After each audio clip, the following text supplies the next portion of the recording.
ಹೇಗೆ ಜೀವಿಸಬೇಕೆಂಬ ಒಂದು ಮುಖ್ಯ ಹೆಡ್ಲೈನ್ ಮೇಲೆ ನಾನು ಸಂದೇಶ ಮಾಡಿ ಹೋಗ್ತಾ ಇದ್ದೀನಿ. ಅದಕ್ಕೆ ಆಧಾರ ವಚನ ನಾವು ಓದಿಕೊಳ್ಳೋಣ. ಎಫೆಸದವರಿಗೆ ಬರೆದ ಪತ್ರಿಕೆ 1ನೇ ಅಧ್ಯಾಯ 4ನೇ ವಚನ ಓದಿಕೊಳ್ಳೋಣ.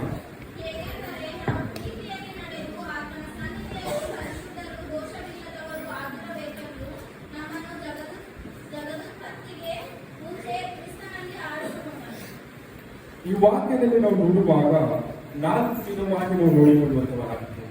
ಮೊದಲನೇದಾಗಿ ನಾವು ಹೇಗೆ ಜೀವಿಸಬೇಕೆಂಬುದಾಗಿ ನೋಡುವಾಗ ಪ್ರೀತಿಯಿಂದ ನಡೆದುಕೊಳ್ಳಬೇಕೆಂಬುದಾಗಿ, ನಾವು ಪ್ರೀತಿಯಿಂದ ನಡೆದುಕೊಳ್ಳಬೇಕೆಂಬುದಾಗಿ ನೋಡುವಾಗ ಈ ಲೋಕದಲ್ಲಿ ನಾವು ಯಾವ ರೀತಿಯಾಗಿ ಜೀವಿಸ್ತಾ ಇದ್ದೇವೆ? ನಾವು ಈ ಲೋಕದ ಜನರನ್ನು ನೋಡಿ ತಂದೆಯಾದ ದೇವರು ಯೇಸು ಕ್ರಿಸ್ತನ ಪ್ರೀತಿಯನ್ನು ಈ ಲೋಕದ ಜನರಿಗೆ ನಾವು ತೋರಿಸುತ್ತಾ ಇದ್ದೇವಾ? ನಾವು ಯಾವ ರೀತಿಯಾಗಿ ಜೀವಿಸ್ತಾ ಇದ್ದೇವೆ? ಮೊದಲನೇದಾಗಿ ನಮ್ಮ ಕುಟುಂಬಗಳಲ್ಲಿ ನಾವು ಪ್ರೀತಿಯಿಂದ ತಂದೆ ತಾಯಿಯನ್ನು, ಅಣ್ಣ ತಮ್ಮಂದಿರನ್ನು, ಸಂಬಂಧಿಕರನ್ನು ಪ್ರೀತಿಯಿಂದ ನಾವು ಅವರೊಟ್ಟಿಗೆ ಮಾತನಾಡುತ್ತಾ ಇದ್ದೇವಾ? ಇಲ್ಲ ನಾವು ದ್ವೇಷದಿಂದ ಅವರೊಟ್ಟಿಗೆ ಮಾತನಾಡುತ್ತಾ ಇದ್ದೇವಾ? ಈ ಒಂದು ದಿನದಲ್ಲಿ ನಾವು ಪ್ರೀತಿಯ ವಿಷಯವಾಗಿ ಕಲಿಯುವಾಗ ನಾವು ವಾಕ್ಯದಲ್ಲಿ ನೋಡಿಕೊಳ್ಳುವಂತವರಾಗಿದ್ದೇವೆ. ಒಂದು ವಾಕ್ಯ ಓದಿಕೊಳ್ಳೋಣ. 1ನೇ ಕೊರಿಂಥ 13ನೇ ಅಧ್ಯಾಯ 13ನೇ ವಚನ ಓದಿಕೊಳ್ಳೋಣ.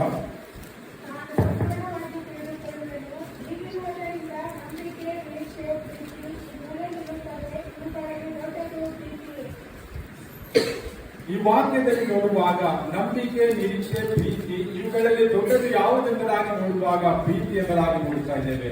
ಕರ್ತನಲ್ಲಿ ಪ್ರೀತಿಯುಳ್ಳ ದೇವ ಜನರೇ, ನಂಬಿಕೆ ಒಂದು ಸಮಯದಲ್ಲಿ ಇಲ್ಲದಂತೆ ಆಗುವಂತದಾಗಿದೆ.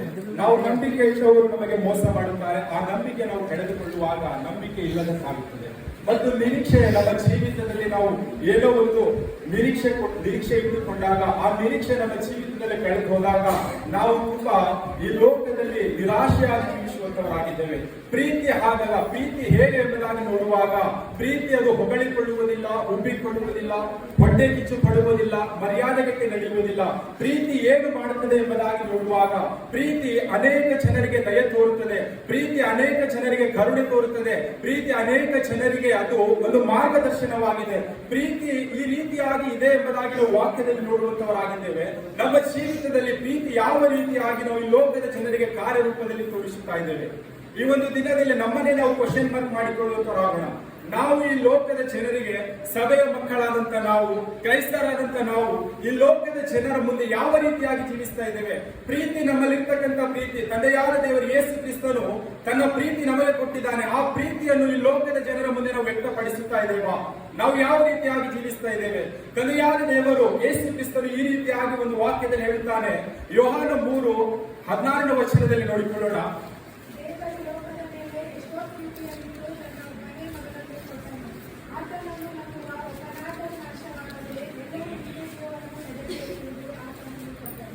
ದೇವರು ಏನು ಮಾಡಿದನು ಎಂಬುದಾಗಿ ನೋಡುವಾಗ ದೇವರು ಲೋಕವನ್ನು ಪ್ರೀತಿ ಮಾಡಿ ತನ್ನ ಪ್ರಿಯ ಮಗನಾದಂತಹ ಒಬ್ಬನನ್ನೇ ಈ ಲೋಕಕ್ಕೆ ಕೊಟ್ಟನು. ಯಾಕೆ ಕೊಟ್ಟನು ಈ ಲೋಕಕ್ಕೆ ಎಂಬುದಾಗಿ ನೋಡುವಾಗ ಲೋಕವನ್ನು ತಂದೆಯಾದ ದೇವರು ಲೋಕವನ್ನು ಪ್ರೀತಿಸಿದನು. ಪ್ರೀತಿಸಿದ ಕಾರಣದಿಂದ ತನ್ನ ಪ್ರಿಯನಾದಂತಹ ಒಬ್ಬನೇ ಮಗನನ್ನು ಕೊಟ್ಟನು. ಈ ಲೋಕದಲ್ಲಿರ್ತಕ್ಕಂಥ ಯಾರು ನಾಶವಾಗಿ ಹೋಗಬಾರದು, ಎಲ್ಲರೂ ನಿತ್ಯ ಜೀವವನ್ನು ಪಡೆದುಕೊಳ್ಳಬೇಕೆಂಬುದಾಗಿ ತಂದೆಯಾದ ದೇವರು ಯೇಸು ಕ್ರಿಸ್ತನನ್ನು ಈ ಲೋಕಕ್ಕೆ ಕಳಿಸಿಕೊಟ್ಟನು. ಕರ್ತನಲ್ಲಿ ಪ್ರೀತಿ ಉಳ್ಳ ದೇವ ಜನರೇ, ತಂದೆಯಾದ ದೇವರು ಯೇಸು ಕ್ರಿಸ್ತನು ಈ ಲೋಕಕ್ಕೆ ಬಂದು ಒಬ್ಬರಾದರೂ ನಾಶವಾಗಿ ಹೋಗದೆ ಎಲ್ಲರೂ ನಿತ್ಯ ಜೀವವನ್ನು ಪಡೆದುಕೊಳ್ಳಬೇಕೆಂಬುದಾಗಿ ಆತನು ಪ್ರಯಾಸ ಪಟ್ಟನು. ನಾವುಗಳು ಈ ಒಂದು ದಿನದಲ್ಲಿ ಈ ಲೋಕದಲ್ಲಿ ಯಾವ ಕಾರ್ಯದಲ್ಲಿ ಪ್ರಯಾಸ ಪಡ್ತಾ ಇದ್ದೇವೆ? ಅನೇಕ ಈ ಲೋಕದಲ್ಲಿ ಎಡಗೈಗೆ ಬಲಗೈ, ಬಲಗೈಗೆ ಎಡಗೈ ತಿಳಿದಂತ ಜನರಿದ್ದಾರೆ. ಆ ಜನರಿಗೆ ನಾವು ತಂದೆಯಾದ ದೇವ ಯೇಸು ಕ್ರಿಸ್ತನ ಪ್ರೀತಿಯನ್ನು ನಾವು ತಿಳಿಸುತ್ತಾ ಇದ್ದೇವಾ? ಆ ಪ್ರೀತಿ ನಾವು ಧರಿಸಿಕೊಂಡು ಈ ಲೋಕದಲ್ಲಿ ಜೀವಿಸ್ತಾ ಇದ್ದೇವಾ? ಈ ಒಂದು ದಿನದಲ್ಲಿ ತಂದೆಯಾದ ದೇವರು ಯೇಸು ಕ್ರಿಸ್ತನ ಈ ಲೋಕಕ್ಕೆ ಬಂದನು. ಒಬ್ಬನಾದರೂ ನಾಶವಾಗದೆ ಎಲ್ಲರೂ ನಿತ್ಯ ಜೀವವನ್ನು ಪಡೆದುಕೊಳ್ಳಬೇಕೆಂಬುದಾಗಿ ತನ್ನ ಪ್ರಿಯನಾದಂತ ಒಬ್ಬನೇ ಮಗನನ್ನು ಈ ಲೋಕಕ್ಕೆ ದೇವರು ಕಳಿಸಿಕೊಟ್ಟನು. ಯಾಕೆ ಕಳಿಸಿಕೊಟ್ಟನು? ಈ ಲೋಕದ ಜನರು ಒಬ್ಬರಾದರೂ ನಾಶವಾಗಿ ಹೋಗಬಾರದೆಂಬುದಾಗಿ ಆತನು ಪ್ರಿಯನಾದಂತ ಒಬ್ಬನೇ ಮಗನನ್ನು ಕೊಟ್ಟನು.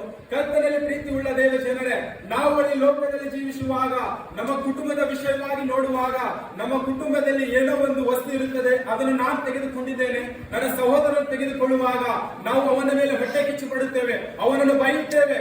ಯಾಕೆ ನನ್ನನ್ನು ತೆಗೆದುಕೊಳ್ಳುತ್ತೆ ಎಂಬುದಾಗಿ ತಂದೆಯಾದ ದೇವರು ಈ ಲೋಕವನ್ನು ಪ್ರೀತಿಸಿ ಈ ಲೋಕದ ಜನರು ನಾಶವಾಗಿ ಹೋಗಬಾರದೆಂಬುದಾಗಿ ತನ್ನ ಒಬ್ಬನೇ ಮಗನನ್ನು ಕೊಟ್ಟನು ಎಂಬುದಾಗಿ ನಾವು ನೋಡುತ್ತಾ ಇದ್ದೇವೆ. ಈ ದಿನದಲ್ಲಿ ನಿಮ್ಮ ಪ್ರೀತಿ ಏನಾಗಿದೆ? ನಮ್ಮ ಸಭೆಯ ಪ್ರೀತಿ ಏನಾಗಿದೆ? ಈ ಲೋಕದ ಜನರು ನಮ್ಮ ವಿಷಯವಾಗಿ ಅವರು ಹೊಗಳಿಕೊಳ್ಳುವಂತವರಾಗಬೇಕು. ನಮ್ಮನ್ನು ನೋಡುವಾಗ ಇವರು ಏನೋ ವಿಭಿನ್ನವಾಗಿದ್ದಾರೆ, ಇವರಲ್ಲಿ ಏನೋ ವಿಶೇಷವಾದಂತದ್ದು ಇದೆ ಎಂಬುದಾಗಿ ತಂದೆಯಾದ ದೇವರು ಯೇಸು ಕ್ರಿಸ್ತನ ಪ್ರೀತಿ ನಮ್ಮನ್ನು ಆವರಿಸಿಕೊಳ್ಳುವಾಗ, ಈ ಲೋಕದ ಜನರು ನಮ್ಮನ್ನು ನೋಡುವಾಗ ಆಶೀರ್ವಾದ ಹೊಂದಿಕೊಳ್ಳುವಂತವರಾಗಿದ್ದಾರೆ.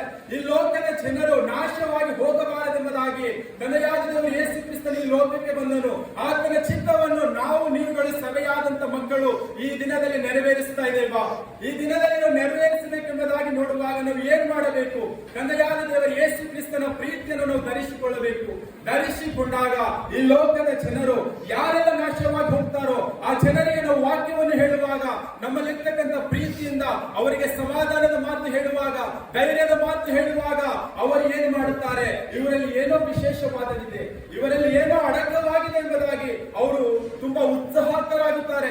ಯಾಕೆ ಉತ್ಸಾಹಕರಾಗುತ್ತಾರೆ ಎಂಬುದಾಗಿ ನೋಡುವಾಗ ನಮ್ಮ ಜೀವಿತದಲ್ಲಿ ಆ ರಹಸ್ಯವಾದ ಸಂಗತಿ ಏನಿದೆ ಎಂಬುದಾಗಿ ತಿಳಿದುಕೊಳ್ಳುವುದಕ್ಕಾಗಿ ಕರ್ತನಲ್ಲಿ ಪ್ರೀತಿ ಉಳ್ಳ ದೇವ ಜನರೇ, ನಾವುಗಳು ಒಂದು ದಿನದಲ್ಲಿ ನಾನು ಕೆಲಸ ಮಾಡುತ್ತೇನೆ, ನಾನು ಏನೋ ಒಂದು ಬಿಸಿ ಆಗಿದ್ದೇನೆ ಎಂಬುದಾಗಿ ನಾವು ಹೇಳುವಂತವರಾಗಿದ್ದೇವೆ. ಆ ಒಂದು ಬಿಸಿ ಶೆಡ್ಯೂಲ್ ಅಲ್ಲಿ ಕೂಡ ನಾವು ತಂದೆಯಾದ ದೇವರ ಪ್ರೀತಿ ಧರಿಸಿಕೊಂಡು ನಾವು ಜೀವಿಸುವಾಗ ಈ ಲೋಕದ ಜನರಿಗೆ ಆ ಒಂದು ಸನ್ನಿವೇಶದಲ್ಲೂ ಕೂಡ ತಂದೆಯಾದ ದೇವರ ಯೇಸು ಕ್ರಿಸ್ತನ ಪ್ರೀತಿಯನ್ನು ನಾವು ಈ ಲೋಕದ ಜನರಿಗೆ ತಿಳಿಸುವಂತವರಾಗಿದ್ದೇವೆ. ಈ ಒಂದು ದಿನದಲ್ಲಿ ನಾವು ಈ ಲೋಕದ ಜನರಿಗೆ ಯೇಸು ಕ್ರಿಸ್ತನ ಪ್ರೀತಿ ತಿಳಿಸ್ತಾ ಇದ್ದೇವಾ? ನಮ್ಮನ್ನೇ ನಾವು ಪರೀಕ್ಷೆ ಮಾಡಿ ನೋಡಿಕೊಳ್ಳೋಣ. ಯಾಕೆ ಎಂಬುದಾಗಿ ನೋಡುವಾಗ ಈ ದಿನಗಳು ಕೊನೆ ದಿನಗಳಾಗಿವೆ. ಈ ದಿನಗಳು ತುಂಬಾ ಭಯಂಕರವಾದಂತ ದಿನಗಳಾಗಿದೆ. ಈ ದಿನಗಳಲ್ಲಿ ನಾವು ಜೀವಿಸ್ತಾ ಇದ್ದೇವೆ. ಈ ದಿನಗಳಲ್ಲಿ ನಾವು ಉಳಿದಿರುವುದು ಅದು ದೇವರ ಕೃಪೆಯಾಗಿದೆ. ಆ ಕೃಪೆಗೆ ನಾವು ಬದಲಾಗಿ ತಂದೆಯಾದ ದೇವರಿಗೆ ಏನನ್ನು ಕೊಡುತ್ತಾ ಇದ್ದೇವೆ? ತಂದೆಯ ಪ್ರೀತಿಯನ್ನು ನಾವು ಧರಿಸಿಕೊಂಡು ಈ ಲೋಕದ ಜನರ ಮುಂದೆ ನಾವು ವ್ಯಕ್ತಪಡಿಸುತ್ತಾ ಇದ್ದೇವಾ? ಕರ್ತನಲ್ಲಿ ಪ್ರೀತಿ ಉಳ್ಳ ದೇವಜನರೇ, ನಾವು ಸಭೆಯಲ್ಲಿ ಬರುವಾಗ ಮೊದಲನೇದಾಗಿ ಪ್ರೀತಿಯಿಂದ ನಡೆದುಕೊಳ್ಳುವಂತವರಾಗಬೇಕು. ಪ್ರೀತಿಯಿಂದ ನಡೆದುಕೊಳ್ಳುವಾಗ ತಂದೆಯಾದ ದೇವರು ಈ ಲೋಕ ನಾಶವಾಗಿ ಹೋಗಬಾರದೆಂಬುದಾಗಿ ಪ್ರತಿಯೊಬ್ಬರನ್ನು ರಕ್ಷಿಸುವುದಕ್ಕಾಗಿ ಯಾವ ರೀತಿ ಬಂದನೋ ಅದೇ ರೀತಿಯಾಗಿ ನಾವು ಈ ಒಂದು ದಿನದಲ್ಲಿ ಸಭೆಯಲ್ಲಿ ಪ್ರೀತಿಯಿಂದ ಬರುವಾಗ ಲೋಕದ ಜನರನ್ನು ರಕ್ಷಿಸುವುದಕ್ಕೆ ಸಾಧ್ಯವಾಗುವಂತದಾಗಿದೆ. ಕರ್ತನಲ್ಲಿ ಪ್ರೀತಿ ಉಳ್ಳ ದೇವಜನರೇ, ನಾವು ಈ ಎರಡನೇ ಒಂದು ಪಾಯಿಂಟ್ ಅನ್ನು ನೋಡಿಕೊಳ್ಳೋಣ. ಆತನ ಸನ್ನಿಧಿಯಲ್ಲಿ ನಾವು ಪರಿಶುದ್ಧರಾಗಿರಬೇಕು, ಪರಿಶುದ್ಧರಾಗಿ ಜೀವಿಸಬೇಕು. ತಂದೆಯಾದ ದೇವರ ಯೇಸು ಕ್ರಿಸ್ತನ ಸನ್ನಿಧಾನದಲ್ಲಿ ನಾವು ಯಾವ ರೀತಿಯಾಗಿ ಜೀವಿಸಬೇಕೆಂಬುದಾಗಿ ನೋಡುವಾಗ ಪರಿಶುದ್ಧರಾಗಿ ಜೀವಿಸುವಂತವರಾಗಬೇಕು. ನಾವು ಯಾವಾಗ ಪರಿಶುದ್ಧರಾಗಿ ಜೀವಿಸ್ತೇವೆ ಎಂಬುದಾಗಿ ವಾಕ್ಯದಲ್ಲಿ ನೋಡುವಂತವರಾಗೋಣ. ದಾವೀದನು ಬರೆದ ಕೀರ್ತನೆ 1ನೇ ಅಧ್ಯಾಯ 2ನೇ ವಚನ ಓದಿಕೊಳ್ಳೋಣ.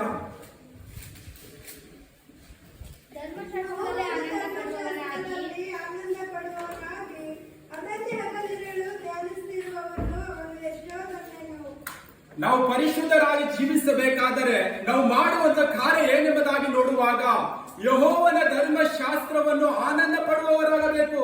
ಹಗಲಿರುಳು ಅದನ್ನು ನಾವು ಧ್ಯಾನಿಸುವಂತವರಾಗಬೇಕು. ಅವಾಗ ನಾವು ಪರಿಶುದ್ಧರಾಗಿ ಜೀವಿಸುವುದಕ್ಕೆ ಸಾಧ್ಯವಾಗುವಂತದಾಗಿದೆ. ಕರ್ತನಲ್ಲಿ ಪ್ರೀತಿ ಉಳ್ಳ ದೇವಜನರೇ, ಈ ವಾಕ್ಯದಲ್ಲಿ ನೋಡುವಾಗ ಯೆಹೋವನ ಧರ್ಮಶಾಸ್ತ್ರವು ಆನಂದ ಪಡುವವನಾಗಿರಬೇಕು. ಯಾವಾಗೆಲ್ಲ ಆನಂದ ಪಡುವವನಾಗಿರಬೇಕೆಂಬುದಾಗಿ ನೋಡುವಾಗ ರಾತ್ರಿ ಹಗಲು ಆನಂದ ಪಡುವವನಾಗಿರುವವನು ಧನ್ಯನೆಂಬುದಾಗಿ ವಾಕ್ಯದಲ್ಲಿ ನೋಡುತ್ತಾ ಇದ್ದೇವೆ. ವಾಕ್ಯದಲ್ಲಿ ಈ ರೀತಿಯಾಗಿ ಹೇಳುತ್ತಾ ಇಲ್ಲ, ಬೆಳಗಿನ ಜಾವದಲ್ಲಿ ವಾಕ್ಯ ಓದು, ಮಧ್ಯಾಹ್ನ ಜಾವದಲ್ಲಿ ವಾಕ್ಯ ಓದು, ಸಂಜೆಯ ಜಾವದಲ್ಲಿ ವಾಕ್ಯ ಓದು ಎಂಬುದಾಗಿ ಹೇಳ್ತಾ ಇಲ್ಲ. ವಾಕ್ಯದಲ್ಲಿ ರಾತ್ರಿ ಹಗಲು ಯೆಹೋವನ ಧರ್ಮಶಾಸ್ತ್ರದಲ್ಲಿ ಆನಂದ ಪಡುವವನಾಗಿ ಅದನ್ನೇ ಧ್ಯಾನಿಸುವ ಎಂಬುದಾಗಿ ಹೇಳ್ತಾ ಇದೆ.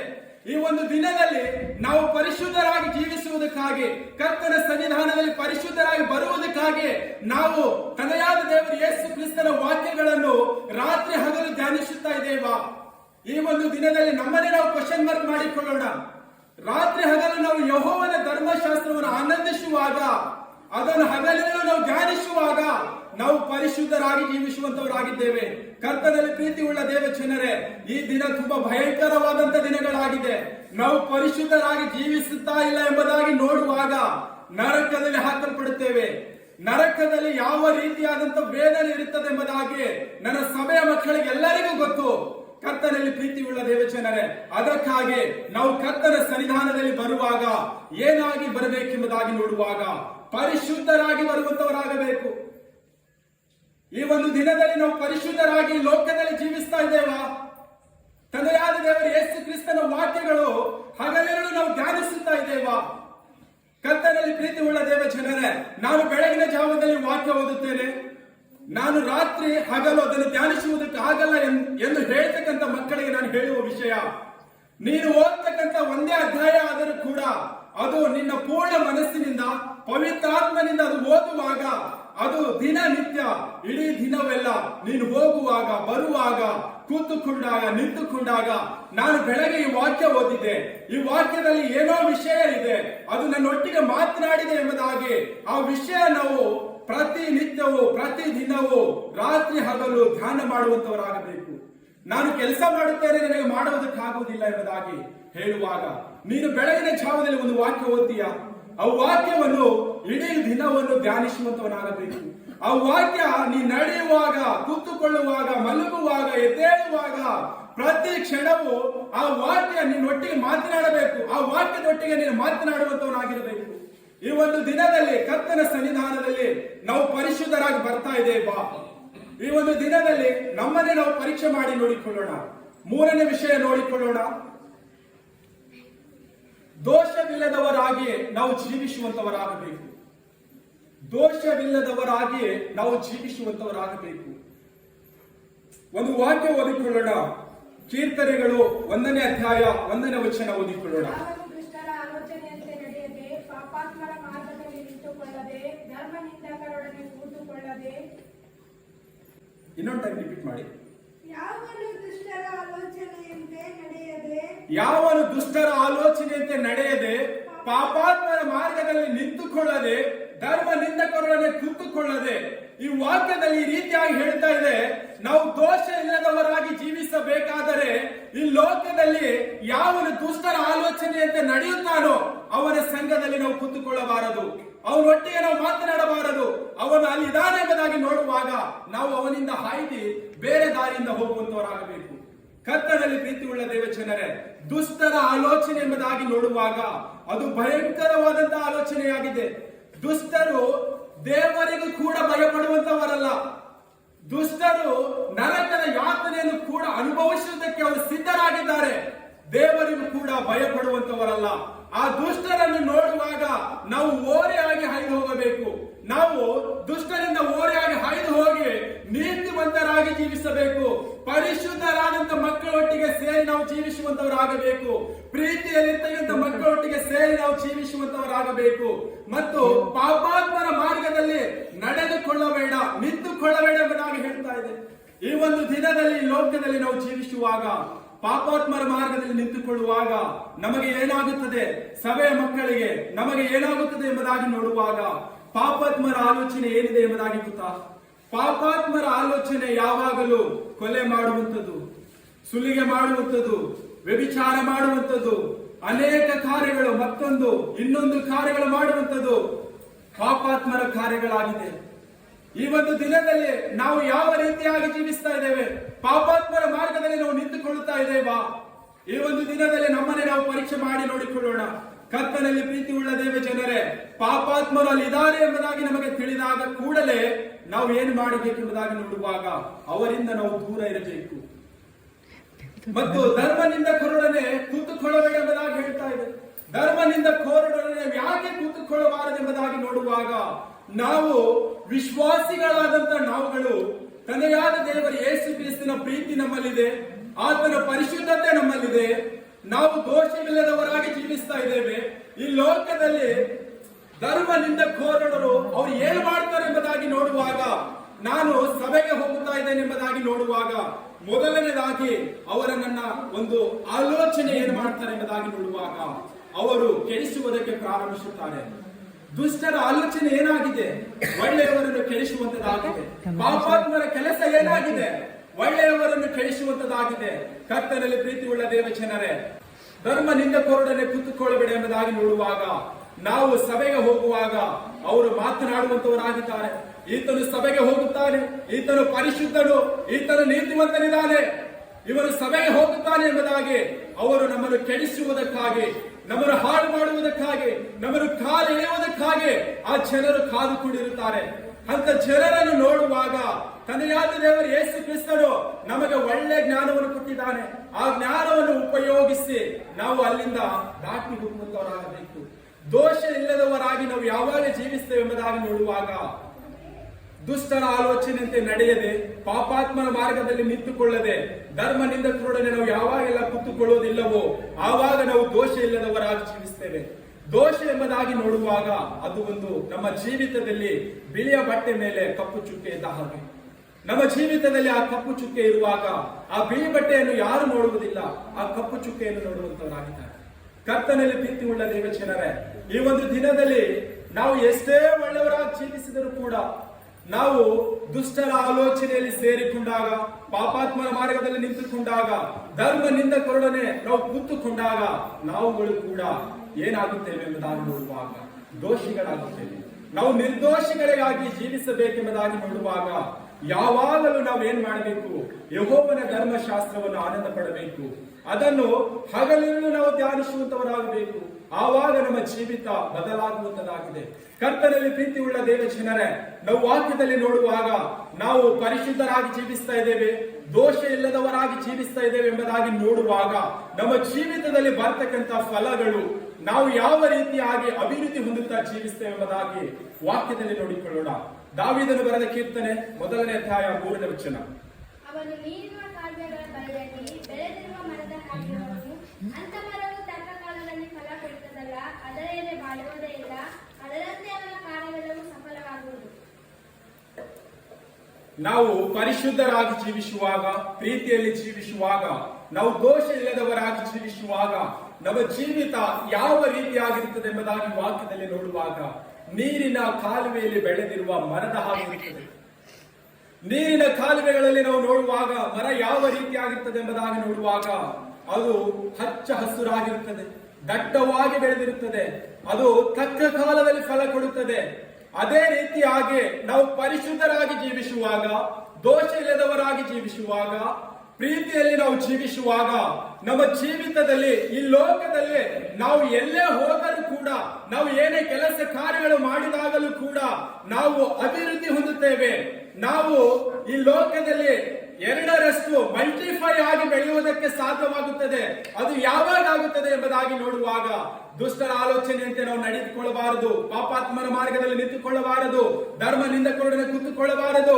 ಯಾವಾಗಲೂ ಯೆಹೋವನ ಧರ್ಮಶಾಸ್ತ್ರವನ್ನು ಆನಂದ ಪಡುವಾಗ ನಮ್ಮ ಜೀವಿತ ಈ ಲೋಕದಲ್ಲಿ ಮಲ್ಟಿಫೈ ಆಗುವಂತದ್ದಾಗಿದೆ.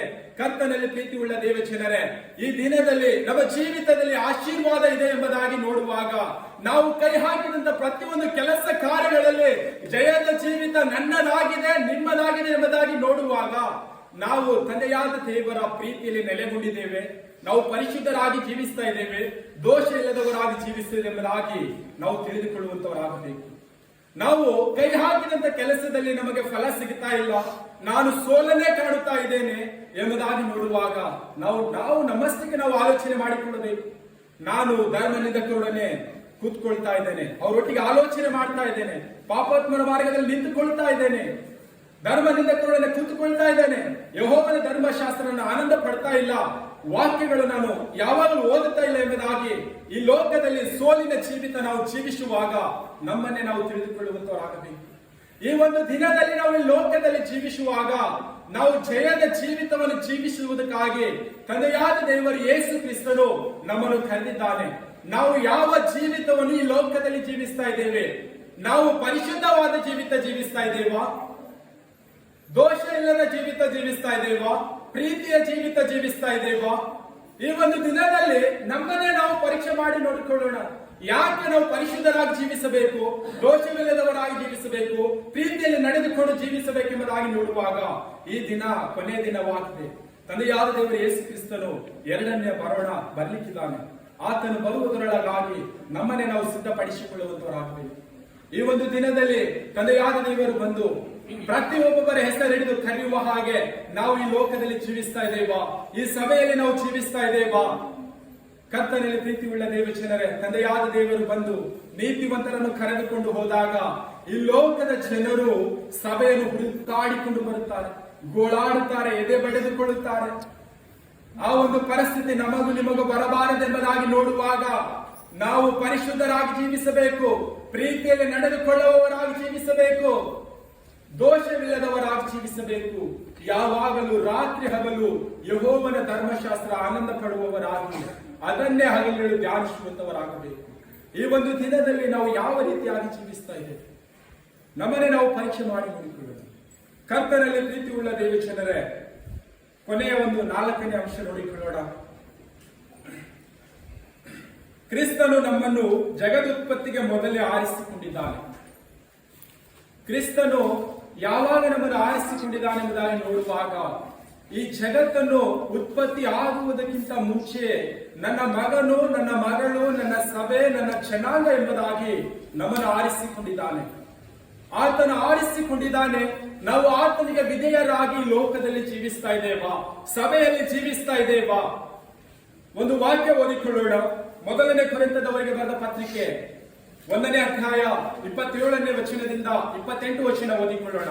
ದೇವರು ನಮ್ಮನ್ನು ಯಾಕೆ ಆರಿಸಿಕೊಂಡನೆಂಬುದಾಗಿ. ದೇವರು ಜ್ಞಾನಿಗಳನ್ನು ನಾಚಿಕೆಪಡಿಸುವುದಕ್ಕಾಗಿ ಈ ಲೋಕದ ಬುದ್ಧಿಹೀನರನ್ನು ಆರಿಸಿಕೊಂಡಿದ್ದಾನೆ.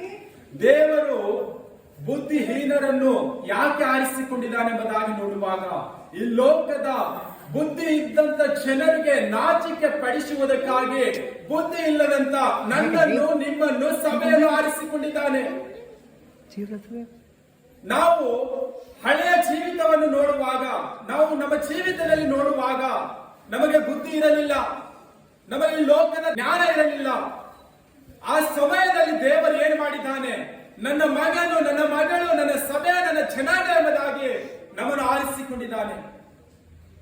ಈ ಲೋಕದ ಬುದ್ಧಿವಂತರಿಗೆ ನಾಚಿಕೆ ಗೆಡಿಸುವುದಕ್ಕಾಗಿ ಬುದ್ಧಿ ಇಲ್ಲದಂತ ನನ್ನನ್ನು, ನಿಮ್ಮನ್ನು ಆರಿಸಿಕೊಂಡಿದ್ದಾನೆ. 28ನೇ ವಚನ. ದೇವರು ಈ ಲೋಕದ ದೇವರ ಕನಿಷ್ಠನನ್ನು ನಾಚಿಕೆಪಡಿಸುವುದಕ್ಕಾಗಿ ಈ ಲೋಕದ ಬಲಹೀನರನ್ನು ಆರಿಸಿಕೊಂಡಿದ್ದಾನೆ. ದೇವರ ಲೋಕದ ಕುಲಹೀನರನ್ನು, ಅಸಡ್ಡೆಯಾದವರನ್ನು ಆರಿಸಿಕೊಂಡದ್ದಲ್ಲದೆ ಗಂಡಿಯರನ್ನು ಇಲ್ಲದಂತೆ ಮಾಡುವುದಕ್ಕಾಗಿ ಗಣನೆಗೆ ಬಾರದವರನ್ನು ಆರಿಸಿಕೊಂಡಿದ್ದಾನೆ. ಹೀಗಿರಲು ದೇವರ ಮುಂದೆ ಹೊಗಳಿಕೊಳ್ಳುವುದಕ್ಕೆ ಯಾರಿಗೂ ಆಸ್ಪದವಿಲ್ಲ. ಕರ್ತನಲ್ಲಿ ಪ್ರೀತಿ ಉಳ್ಳ ದೇವ ಜನರೇ, ಈ ಲೋಕದಲ್ಲಿ ನೋಡುವಾಗ, ನಮ್ಮ ಹಿನ್ನೆಲೆಗಳನ್ನು ನೋಡುವಾಗ ನಾವು ಕುಲಹೀನರಾಗುತ್ತೇವೆ. ನಾವು ಕುಲಹೀನರಾಗಿದ್ದಾಗ ಈ ಲೋಕದ ಕುಲವಾದಂತ ಜನರಿಗೆ ನಾಚಿಕೆ ಪಡಿಸುವುದಕ್ಕಾಗಿ ಕುಲಹೀನರಾದಂತ ನಮ್ಮನ್ನು, ನಮ್ಮ ಸಭೆಯನ್ನು ಆರಿಸಿಕೊಂಡಿದ್ದಾನೆ. ನಮ್ಮ ಹಿನ್ನೆಲೆ ನೋಡುವಾಗ ನಾವು ಗೌಡರ ಒಂದು ಕುಟುಂಬದಿಂದ ಬಂದವರಲ್ಲ, ಲಿಂಗಾಯತರ ಕುಟುಂಬದಿಂದ ಬಂದವರಲ್ಲ, ಬೇರೆ ಬೇರೆ ಒಂದು ವರ್ಗದಿಂದ ಬಂದವರಲ್ಲ. ನಾವು ನಮ್ಮ ಹಿನ್ನೆಲೆಯನ್ನು ನೋಡುವಾಗ ಈ ಲೋಕದಲ್ಲಿ ಕೀಳವಾದಂತ ವರ್ಗದಿಂದ ನಾವು ಬಂದವರಾಗುತ್ತೇವೆ.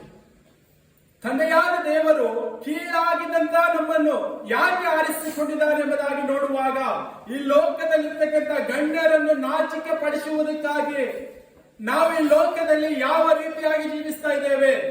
ಈ ಲೋಕದಲ್ಲಿರ್ತಕ್ಕಂಥ ಗಣ್ಯರು, ಬಲಿಷ್ಠರು, ಜ್ಞಾನರು ನಮ್ಮನ್ನು ನೋಡಿ ಅವರು ಮನಮರುಗುತ್ತಾ ಇದ್ದಾರಾ? ನಾವು ಆ ರೀತಿಯ ಜೀವಿತವನ್ನು ಈ ಲೋಕದಲ್ಲಿ ಜೀವಿಸ್ತಾ ಇದ್ದೇವಾ? ಈ ಒಂದು ದಿನದಲ್ಲಿ ನಮ್ಮನ್ನೇ ನಾವು ಪ್ರಶ್ನೆ ಮಾಡಿ ನೋಡಿಕೊಳ್ಳೋಣ. ದೇವರು ನಮ್ಮನ್ನು ಈ ಲೋಕದಲ್ಲಿ ಕುಲಹೀನರಾದಂತ ನಮ್ಮನ್ನು ಆರಿಸಿಕೊಂಡಿದ್ದಾನೆ. ನಾವು ಯಾವುದು ಒಂದು ಐಶ್ವರ್ಯವಂತ ಫ್ಯಾಮಿಲಿಯಿಂದ ಬಂದವರಲ್ಲ, ನಾವು ಒಂದು ದೊಡ್ಡ ಕುಟುಂಬದಿಂದ ಬಂದವರಲ್ಲ. ಕುಲಹೀನರಾದಂತ ನಮ್ಮನ್ನು ಆರಿಸಿಕೊಂಡಿದ್ದಾನೆ. ಯಾಕೆ ನಮ್ಮನ್ನು ಆರಿಸಿಕೊಂಡಿದ್ದಾನೆ ಎಂಬುದಾಗಿ ನೋಡುವಾಗ, ಈ ಲೋಕದ ಜನರಿಗೆ ಹೀಯಾಳಿಸುವುದಕ್ಕಾಗಿ. ಕರ್ತನಲ್ಲಿ ಪ್ರೀತಿ ಉಳ್ಳ ದೇವ ಜನರೇ, ನಾವು ಕೂತುಕೊಳ್ಳುವಾಗ, ನಿಂತುಕೊಳ್ಳುವಾಗ ಈ ಲೋಕದಲ್ಲಿ ನಾನು ಯಾಕೆ ಬಂದಿದ್ದೇನೆ, ದೇವರು ನನ್ನನ್ನು ಯಾಕೆ ಸೃಷ್ಟಿ ಮಾಡಿದ್ದಾನೆ ಎಂಬುದಾಗಿ ನಾವು ಪ್ರತಿನಿತ್ಯವೂ ಆಲೋಚಿಸುವಂತವರಾಗಬೇಕು. ಈ ಒಂದು ದಿನದಲ್ಲಿ ನಾವು ಆಲೋಚನೆ ಮಾಡ್ತಾ ಇದ್ದೇವಾ? ಈ ಒಂದು ದಿನದಲ್ಲಿ ಲೋಕದ ಜೀವಿತ ಕತ್ತಲೆ ಆಗುತ್ತದೆ, ಬೆಳಕಾಗುತ್ತದೆ. ಬೆಳಕಿನ ಜೀವಿತ ಲೋಕದವರು ಯಾವ ರೀತಿಯಾಗಿ ಜೀವಿಸ್ತಾರೋ ಅದೇ ರೀತಿಯಾಗಿ ಕ್ರೈಸ್ತರಾದಂತಹ ನಮ್ಮ ಜೀವಿತವೂ ಕೂಡ ನಡೀತಾ ಇದೆ. ಈ ಒಂದು ದಿನದಲ್ಲಿ ಈ ಲೋಕದ ಜನರು ನಾಶವಾಗಿ ಹೋಗ್ತಾ ಇದ್ದಾರೆ. ಆ ಜನರು, ನಾವು ಅವರಿಗೆ ತಿಳಿಸಿ ಹೇಳ್ತಾ ಇದ್ದೇವಾ? ನಿಜವಾದ ದೇವರು ಯೇಸು ಕ್ರಿಸ್ತನಿದ್ದಾನೆ, ಆತನು ಲೋಕದ ರಕ್ಷಕನು ಎಂಬುದಾಗಿ ಈ ಲೋಕದ ಜನರಿಗೆ ನಾವು ತಿಳಿಸಿ ಹೇಳ್ತಾ ಇದ್ದೇವಾ? ನಾವು ಯಾವ ರೀತಿಯಾಗಿ ಲೋಕದಲ್ಲಿ ಜೀವಿಸ್ತಾ ಇದ್ದೇವೆ? ಕರ್ತನಲ್ಲಿ ಪ್ರೀತಿ ಉಳ್ಳ ದೇವ ಜನರೇ, ನಾವು ಈ ಒಂದು ದಿನದಲ್ಲಿ ಜೀವಂತ ಯಾಕೆ ಇದ್ದೇವೆ ಎಂಬುದಾಗಿ ನೋಡುವಾಗ, ನಾವು ಈ ಒಂದು ದಿನದಲ್ಲಿ ಸಭೆಯಾಗಿ, ನಾವು ಕುಟುಂಬವಾಗಿ, ಈ ಸರಣಿ ಸಭೆಯವರು ಎಲ್ಲರೂ ಯಾಕೆ ಜೀವಂತವಾಗಿದ್ದೀವಿ ಎಂಬುದಾಗಿ ನೋಡುವಾಗ, ವಿಮೋಚನೆ ಕಾಂಡ 9ನೇ ಅಧ್ಯಾಯ 16ನೇ ವಚನ.